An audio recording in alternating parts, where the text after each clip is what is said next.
El profeta Daniel sufrió pruebas muy fuertes y la mayor de ellas fue la educación que le dieron durante 3 años.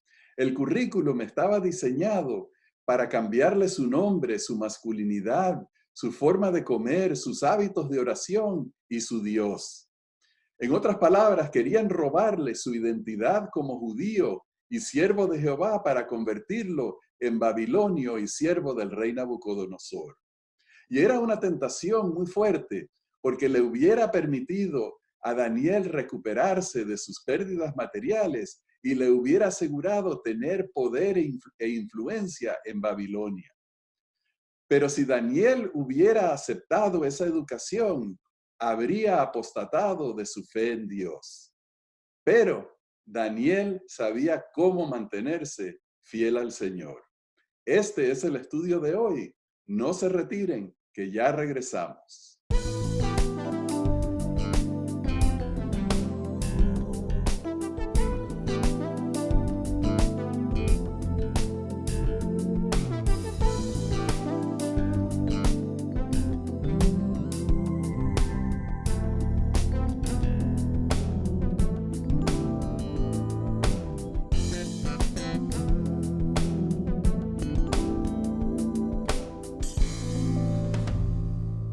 Hola, apreciados hermanos, bienvenidos a Perspectiva Bíblica. Y Johnny, me da gusto estar de vuelta contigo hoy. Hoy tenemos la lección de Jerusalén a Babilonia. Lección muy importante, Rafael. Aquí estamos nosotros en medio de Babilonia, porque vivimos en condiciones semejantes, pero me estoy adelantando. Me diste demasiada cafeína espiritual con esa introducción que has hecho tan bien hecha. Debemos comenzar orando, ¿verdad? Amén. Gracias, Señor, por el privilegio de estar contigo. Bendice nuestro estudio, que alabemos tu nombre y que nos acerquemos a tu mensaje verdadero. En el nombre de Jesús oramos. Amén. Amén. Amén. Bien, Johnny, el tema de hoy se trata en el capítulo 1 de Daniel, que habla grandes temas rápidamente y vamos a analizar, vamos a detenernos un poquito para analizar y el primer tema lo vamos a conseguir en los primeros versículos de Daniel capítulo 1. En el año tercero del reinado de Joacim, rey de Judá, vino Nabucodonosor, rey de Babilonia, a Jerusalén y la sitió. Y el Señor entregó en sus manos a Joacim, rey de Judá, y parte de los utensilios de la casa de Dios, y los trajo a tierra de Sinar, a la casa de su Dios, y colocó los utensilios en la casa del tesoro de su Dios. Johnny, aquí tenemos unas palabras que resultan un poco preocupantes. Dice que Dios lo voy a repetir, entregó en sus manos a Joacim. En otras palabras, fue Dios el que le dio la habilidad a Nabucodonosor de tomar, de sitiar, de tomar y destruir a Jerusalén, destruir su templo, matar mucha gente y robarse algunos de esos ciudadanos para llevárselos a Babilonia. Resulta un tema difícil de comprender, pero muy importante de saber. Número uno, que Nabucodonosor no llegó y destruyó a Jerusalén porque Dios no lo pudo detener. Dios estaba en control. Y si Dios estaba en control, eso quiere decir que Dios permitió esta acción militar, esta terrible acción contra su pueblo, porque Dios tenía algún propósito específico en mente para lograr con esos eventos. Esto, Rafael, que hablas es muy profundo y nos da por lo menos dos opciones que brevemente voy a trazar. Como tú señalaste, lo más importante es que Dios está en control. Amén. Pero ¿cómo es que Dios ejerce el control? Es la pregunta. En Puerto Rico diríamos, ahí es que la puerca tuerce el rabo. Una manera de visualizar que Dios ejerce el control es que Dios está manipulando como marionetas. La otra manera de visualizar que Dios ejerce el control es que Dios está usando las iniciativas de los diferentes personajes humanos en diálogo como iguales. Es decir, Nabucodonosor tiene el deseo de conquistar y Dios le sugiere o le dialoga, mira, ahí está Jerusalén. Y entre estas dos maneras está la verdad, que no la podremos entender hasta que Dios nos explique. ¿Cómo tú te sientes, Rafael? ¿Tú sientes que Dios es una marioneta que Dios está manipulando o es un diálogo que estamos nosotros, continuo diálogo con Dios? Johnny, yo creo que hay muy pocas instancias en la escritura donde nosotros vemos que Dios manipula directamente a los seres humanos, pero sí existen esos lugares. Por ejemplo, Balaam, Jonás, donde Dios actúa e impide y podemos decir obliga a sus agentes humanos a actuar de la manera que Él quiere. En este caso, yo pienso que es más o menos así, que Dios le permite a Él que desenfrene su acción violenta sobre Jerusalén, porque Dios tenía cierto propósito. Y no es que podemos explicar exactamente, porque no estamos en la mente de Dios y no entendemos bien. Pero veamos un versículo en Isaías 55 que nos ayuda a comprender por qué. Deje el impío su camino y el hombre inicuo sus pensamientos y vuélvase a Jehová, el cual tendrá compasión de él, y a nuestro Dios, el cual será amplio en perdonar. Porque mis pensamientos no son vuestros pensamientos, ni vuestros caminos mis caminos, dice Jehová. Pues así como los cielos son más altos que la tierra, así son mis caminos más altos que vuestros caminos y mis pensamientos más que vuestros pensamientos. Porque como desciende de los cielos la lluvia y la nieve y no vuelve allá, sino que riega la tierra y la hace germinar y producir y da semilla al que siembra y pan al que come, Así será mi palabra que sale de mi boca. No volverá a mí vacía, sino que realizará lo que me place y cumplirá aquello para lo que la envié. los designios de Dios no nos podemos siempre entender. Sus pensamientos son diferentes. Tiene conocimientos y poderes que nosotros no tenemos. Lo que sí sabemos, Dios actúa para la salvación de los seres humanos. Amén. Amén. Así como su palabra realiza la voluntad de Dios, también los hechos que Él hace y que Él permite realizan su voluntad. Y esto sí está claro, Rafael. Sí, eso es lo que la Biblia nos enseña y resulta difícil para nosotros entender cómo la invasión de su pueblo y la destrucción del templo van a resultar en la salvación. Pero como tenemos el beneficio de la historia, sabemos que es un cambio de corazón, una conversión del pueblo de Israel en respuesta a ese castigo de Dios. Así que debemos de confiar que las cosas que Dios permite en nuestra vida, los eventos que Dios permite en la historia del mundo, son eventos que Él controla y que Él los utiliza para lograr la salvación de la humanidad. Y entonces vamos a ver, metiendo la lupa en esta historia de la invasión de Israel, vamos a ver un poquito sobre los eventos y los efectos sobre la vida de Daniel. Y dijo el rey a Aspenaz, jefe de sus eunucos, que trajese de los hijos de Israel, del linaje real o de las familias nobles, algunos adolescentes en quienes no hubiese ningún defecto corporal, de buen parecer, diestros en toda sabiduría, cultos e inteligentes, e idóneos para estar en el palacio del rey, y que les enseñase las letras y la lengua de los caldeos. Y le señaló el rey una porción para cada día de la provisión de la comida del rey y del vino que él bebía, que los educase durante 3 años para que al fin de ellos se presentasen delante del rey. Al final de los 3 años se graduaban de su licenciatura. Sí, exactamente, porque tenemos que ver que esa educación precisamente estaba diseñada para transformar a estos hombres. El currículum era para quitarles completamente su identidad como judíos y siervos de Dios, para convertirlos en babilonios y que sirvieran los propósitos del rey. Entonces, todo esto estaba diseñado para robarse a esta gente y utilizarlos en sus propios propósitos. Y Johnny, este tema se ha discutido mucho en nuestro tiempo, que como adventistas este es un tema muy favorito de nosotros, este capítulo 1 de Daniel, y yo lo quiero aprovechar para darle el enfoque y hablar de que esto es un tema de tentaciones a la apostasía. Tan cierto, Rafael.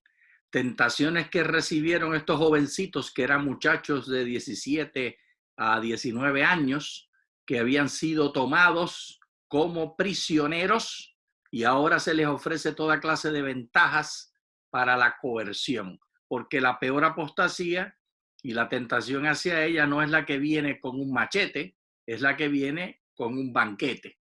Y esta fue la que ellos recibieron, la que viene con banquete y con beneficios. ¿Quién sabe cuántos más beneficios? Sí.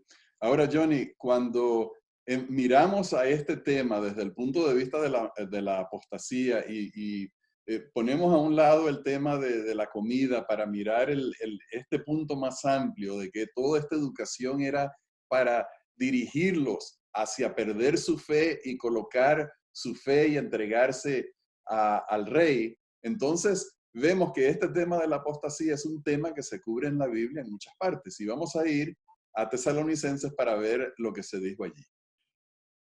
Pero con respecto a la venida de nuestro Señor Jesucristo y nuestra reunión con Él, os rogamos, hermanos, que no os dejéis mover fácilmente de vuestro modo de pensar, ni os alarméis, ni por espíritu, ni por palabra, ni por carta como si fuera nuestra, en el sentido de que el día del Señor ha llegado. Nadie os engañe en ninguna manera, porque no vendrá sin que antes venga la apostasía y sea revelado el hombre de pecado, el hijo de perdición. Hijo de perdición, Rafael, es todo aquel que se aparta del mensaje bíblico que Dios nos dejó y que busca entonces su propia manera de pensar y su propia filosofía.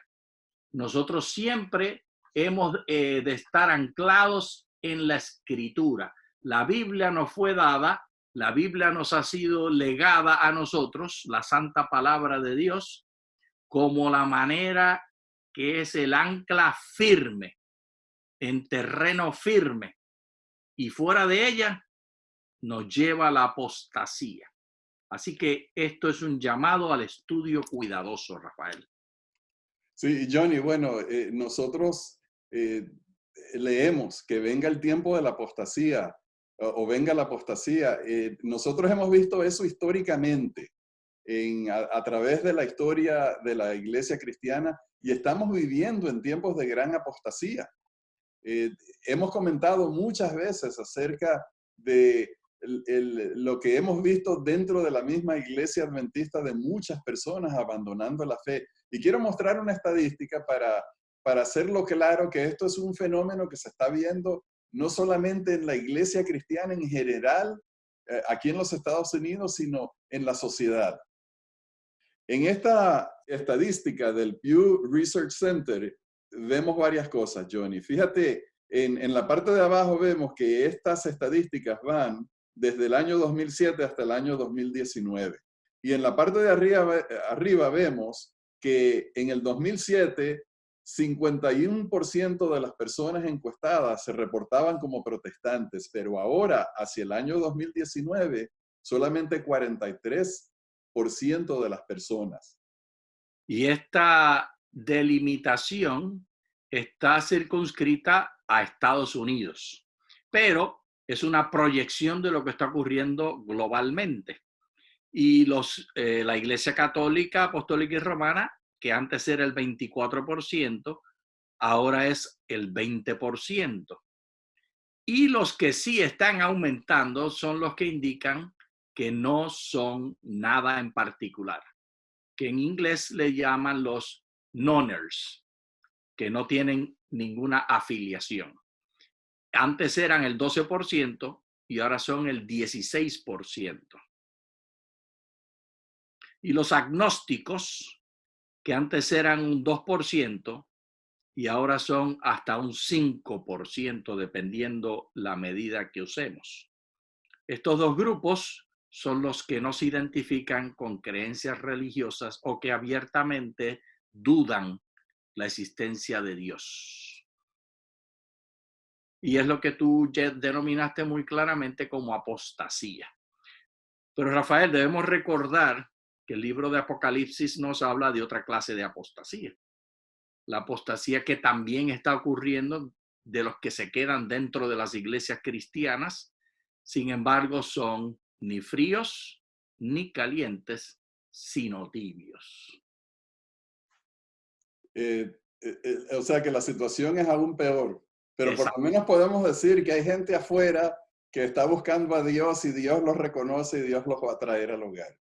Pero entonces, Johnny, este tema de la apostasía ha sido discutida muchísimo en la literatura cristiana. Y vamos a ver algunos de los puntos que se señala como causa por la cual muchos jóvenes y adultos también están abandonando la iglesia.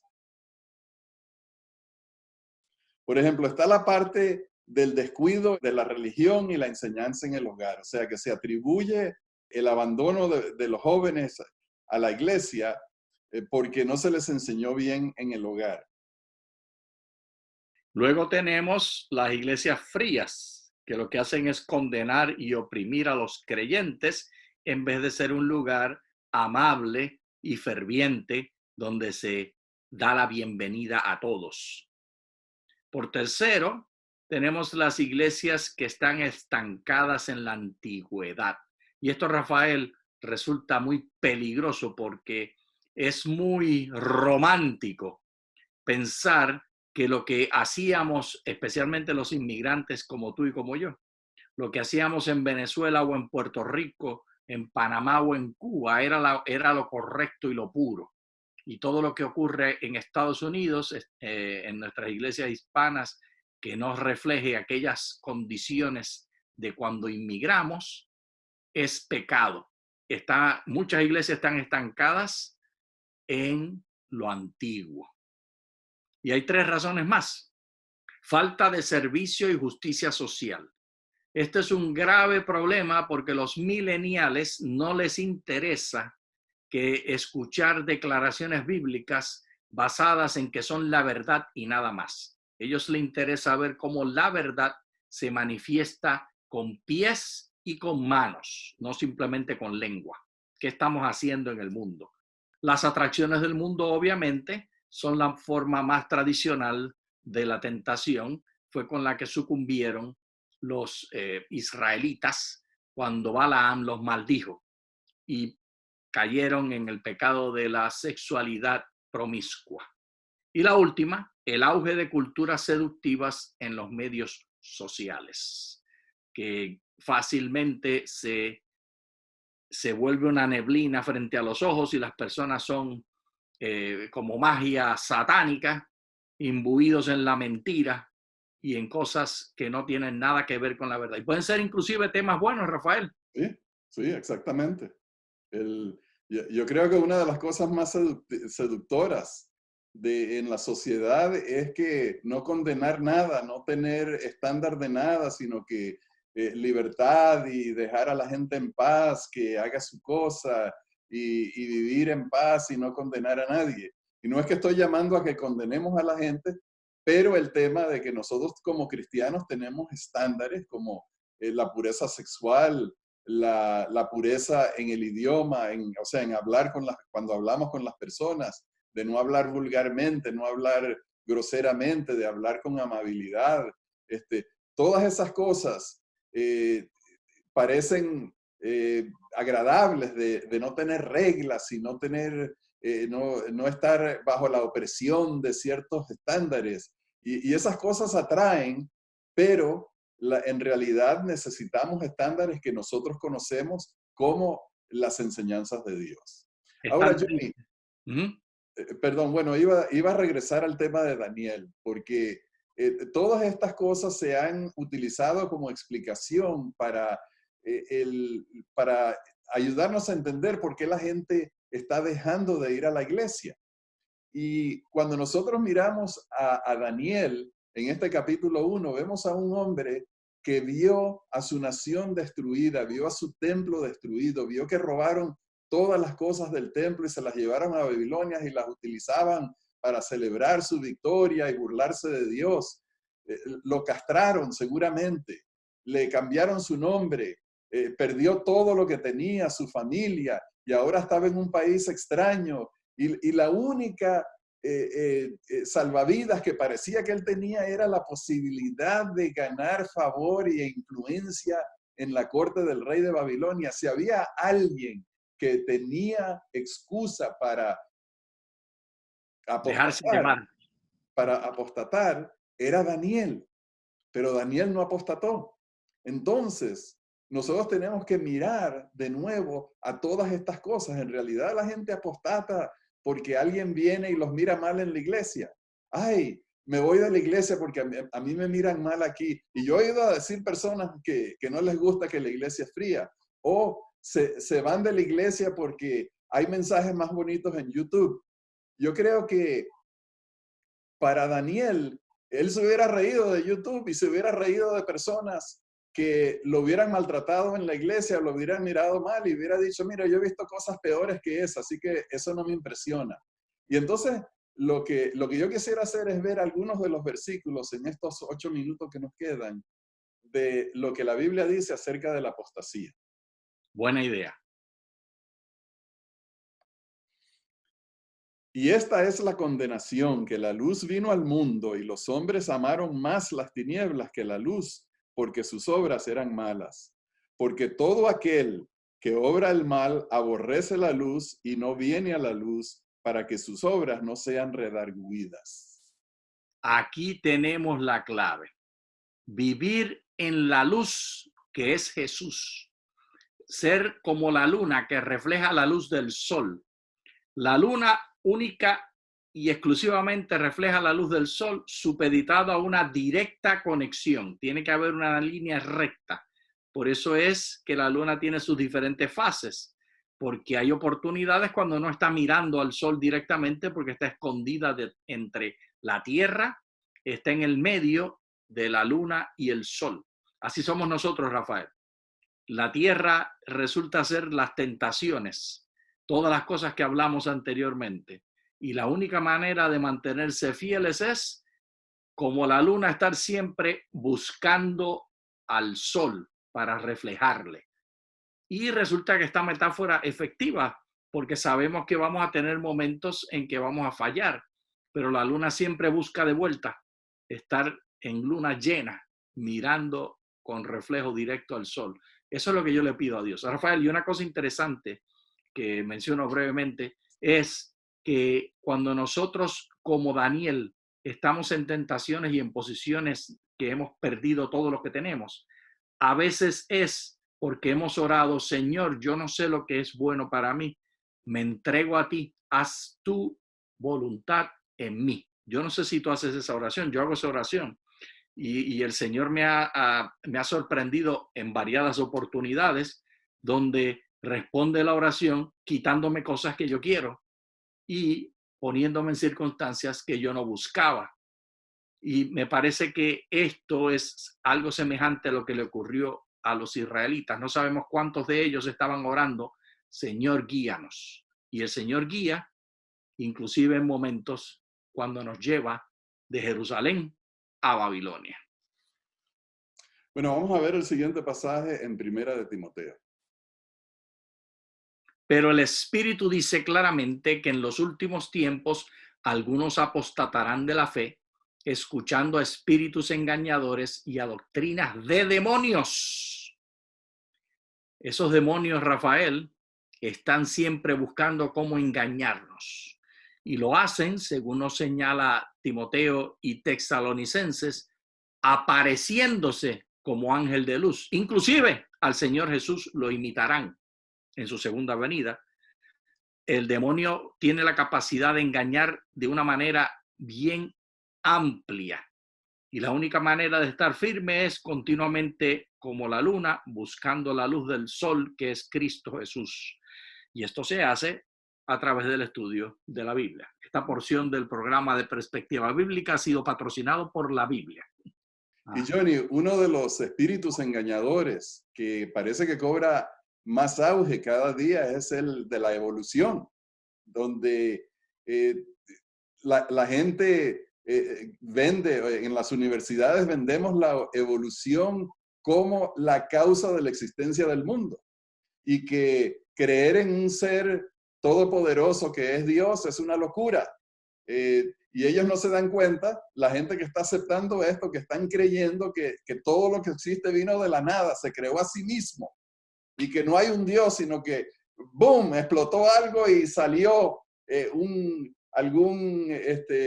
alguna amiba o no son amibas, proteínas y yo no sé qué más y se combinaron y aquí llegamos a través de la evolución. Qué cosa tan increíble. Espíritus engañadores que venden evolución, que venden amor libre, que venden tantas cosas que suenan atractivas y la gente abandona a Dios por esas cosas. Y tenemos que avanzar bien rápido. Vamos a ir al siguiente pasaje en el libro de Mateo. Cuando alguno oye el mensaje del reino y no lo entiende, viene el maligno y arrebata lo que fue sembrado en su corazón. Este es el que fue sembrado junto al camino. Y el que fue sembrado en pedregales, este es el que oye la palabra y al momento la recibe con gozo, pero no tiene raíz en sí mismo, sino que es de corta duración. Pues al venir la aflicción o la persecución por causa de la palabra, luego tropieza. el que fue sembrado entre espinos, este es el que oye la palabra, pero el afán de este siglo y el engaño de las riquezas ahogan la palabra y se hace infructuosa. Rafael, toda esta parábola habla de cómo la siembra de la palabra de Dios es aceptada o no es aceptada por diferentes personas en diferentes condiciones. La única manera de mantenerse firme es entregarse plenamente al mensaje de la Biblia a través de un estudio fiel. Por eso, en perspectiva bíblica, nuestra recomendación es la palabra de Dios viva y eficaz y más penetrante que toda espada de dos filos, que puede cambiar hasta el tuétano. En el nombre del Señor Jesús lo declaramos. Amén. Y vamos a leer un último pasaje. Y Daniel propuso en su corazón no contaminarse con la porción de la comida del rey ni con el vino que él bebía. Pidió, por tanto, al jefe de los eunucos que no se le obligase a contaminarse. Johnny, ahí está el secreto de perseverar en la fe. Ahí está el secreto de por qué Daniel no apostató. Porque él propuso en su corazón, él tomó una decisión, él tenía una fe, él tenía una experiencia con Dios y basado en eso, él tomó la determinación que no iba a dejar ni la violencia, ni la invasión, ni la destrucción de su nación, ni su secuestro y llevada a Babilonia tan lejos de su hogar, tan solitario que se habrá sentido, ni la educación que le dieron por 3 años, iban a robarle su identidad y su fe en Dios.